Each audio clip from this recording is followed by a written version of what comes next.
Social media is filled with comments about the so-called eyewitness expert. Yeah, this is a man who has appeared repeatedly at the scenes of tragedies in the last 2 weeks. The man introduced himself as a pilot at the scene of the tragedy on Lake Naivasha, where a helicopter belonging to the first family crashed into Lake Naivasha. Okay, it was en route for a Jubilee campaign, but other people say that actually the helicopter had gone for a joyride along the lake when it crashed. Yeah, so this mystery eyewitness was there and introduced himself as a pilot. Okay, then this morning, surprise, surprise, at the Gracely Road accident that took away the life of Dr. Gakuru, the Nyeri governor, the man was there again, complete with his dark specs. Yeah, and interestingly, he says his vehicle, or the vehicle he was riding in, was driving right behind the governor's car, and he saw everything that happened. Wow, is that a coincidence or what? Folks, there's something here that's not quite right. Okay, there are a number of disturbing things here. And worried Kenyans on social media are not worried for nothing. Yeah, they're just a few coincidences, too much of coincidences here, yeah, that would raise questions. Now, for starters, his eyewitness report of what happened concerning the accident that killed the governor of Nyeri did not disturb me a little. Why? Because it was a little different from other eyewitness reports. For instance, he introduces a motorcycle man, yeah, who was carrying meat, yeah, and caused the governor's driver to veer off the road, yeah, and hit the rail. Yeah, that's his eyewitness report of what happened. None of the other eyewitnesses on the spot mentioned the piki carrying meat. None, except him.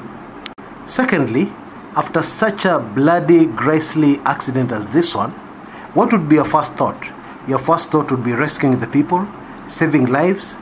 First of all, you would be shocked, you'd be in a bit of a shock, you'd be worried about the blood, and so on and so forth. But in his own words, the man says the first thought that came to his mind was to retrieve the guns present in the governor's vehicle. Yeah, you know, bodyguards are armed, they carry guns. So his first thought was, let's retrieve the guns so that they don't fall into public hands, they don't fall into the hands of thugs, they don't take advantage of the situation. Yeah, now is that the first thought that would come to your mind as a normal citizen? I don't think so. Now, somebody in my club 1999 has pointed out quite correctly that this is the thinking of policemen, this is the thinking of cops, yeah, and I agree. Okay? Then secondly, he says he actually talked to the governor. Yeah, that the governor was alive after that horrendous accident. Okay, and he was talking, and the governor told him that he had been hurt somewhere on the leg. Now, the other eyewitnesses completely contradict that.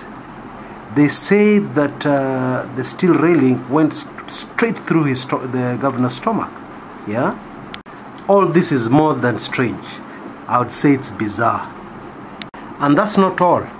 This pilot, who prefers to speak in Kiswahili rather than English, okay, gives his names as Dennis Muigai Ngegi. Okay?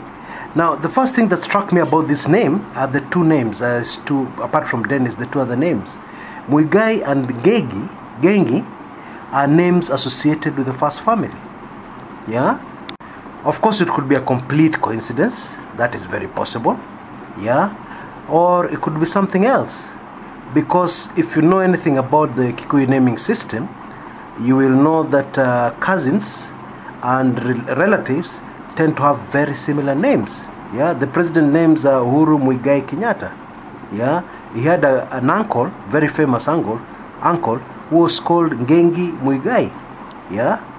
Now it all gets even more interesting because the same Bwana Dennis was spotted sitting right behind the president during the service at the All Saints Cathedral. last weekend. Okay, now you can see pictures on your screen. Yeah, that's him right behind the president and the first lady. What? Who is this guy? Of course, everybody is making a lot of jokes about him on social media, that if you see him anywhere near where you are, please get out of the area as quickly as possible, because there's a major tragedy about to happen. Yeah, Kenyans really have humor. But folks, there's something here that is not quite right. Okay, and of course I'm following this up. Yeah, I'm working my contacts following this up, and shortly I should be back with something more concrete. Okay, until next time, this is Kshs Kumekucha.